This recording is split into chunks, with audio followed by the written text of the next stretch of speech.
আসসালামু আলাইকুম বন্ধুরা, কেমন আছো তোমরা সবাই? আমি আজকে ভাত দিয়ে বানাবো বিকালের এক নাস্তা। তা আমি কিভাবে নাস্তা বানাই তোমরা দেখো।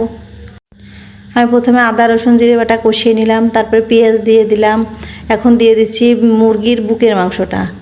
বন্ধুরা, আমি বুকের মাংসটা নিয়েছি, তোমরাও যদি রান্না করতে চাও তাহলে বুকের মাংসটা নেবে। এই যে আমি বুকের মাংসটা নিয়ে কষিয়ে নিচ্ছি ভালো করে। এখন আমি টক দই দিয়ে দিচ্ছি। বন্ধুরা, আমার কাছে টক দই ছিল না, তাই আমি দুধ দিয়েই টক দই বানিয়ে নিচ্ছি।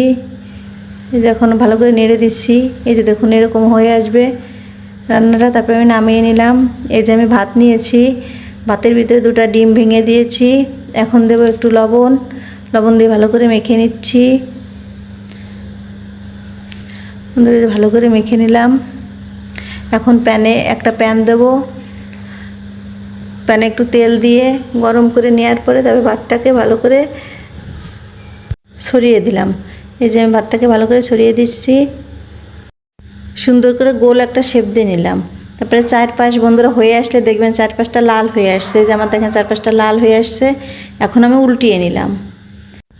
উল্টিয়ে দিয়ে আমি একটু অপেক্ষা করব ওই পাশটা যাতে লাল হয়। এই যে আমি টমেটো সস দিয়ে দিচ্ছি এখন।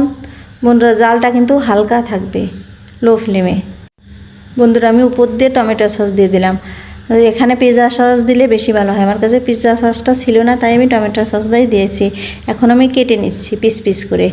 কেটে নেওয়ার পরে আমি মাংসটা দিয়ে দেব। রান্না করে রাখছিলাম যে মাংসটা দিয়ে দেব। এই যে মাংসটা দিয়ে দিচ্ছি। মাংসটাকে ভালো করে ছড়িয়ে দিতে হবে। এই যে এভাবে দিচ্ছি।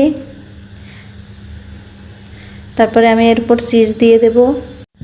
বন্ধুরা, আমার ভিডিওটা যদি তোমাদের ভালো লাগে লাইক কমেন্ট সাবস্ক্রাইব করো। এই যে আমি চিজ দিয়ে দিচ্ছি, চারপাশে ছড়িয়ে দিচ্ছি ভালোভাবে। তারপরে একটু ঢেকে দেব। এপাশে আমি মেয়োনিজ আর টমেটো সস একসাথে মিশিয়ে নিচ্ছি। এই যে বন্ধুরা দেখুন আমি মিশিয়ে নিচ্ছি। এর উপর দেখুন এই মেয়োনিজটা দিয়ে দেব। এই যে উপর দিয়ে আমি দিয়ে দিচ্ছি। বন্ধুরা, তৈরি হয়ে গেল আমার ভাতের পিৎজা। আপনারাও বাসায় ট্রাই করতে পারেন। আমার বাচ্চারা অনেক পছন্দ করছে।